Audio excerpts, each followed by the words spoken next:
পোলাও তো অনেক খেয়েছো, কিন্তু অথেন্টিক বাসন্তী পোলাও খেতে হলে আসতে হবে আমার কাছে।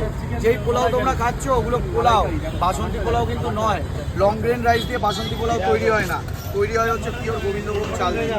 তো গোবিন্দভোগ চালের পোলাও একদম একদম দেখে নাও, একদম পিওর গোবিন্দভোগ চালের পোলাও। হাবড়ার অনেক দাদা দিদি কাকুরা তো আছে, তারা তো পোলাও বিক্রি করে, তোমার এখানে কেন আসবে? ওটা পোলাও, ওটা লং গ্রেন রাইসের পোলাও। আমার কাছে অথেন্টিক বাসন্তী পোলাও আছে যেটা গোবিন্দভোগ চাল দিয়ে তৈরি। আচ্ছা, তো authentic, হ্যাঁ, তার সাথে মাটন কষার কম্বো 89। কোথায় মাটন? কোথায় কোথায় মাটন এই যে আমার সেই ভাইরাল মাটন, লাল লাল ঝাল ঝাল। লাল লাল ঝাল। ও ও দাদা, এটা কি খাসি?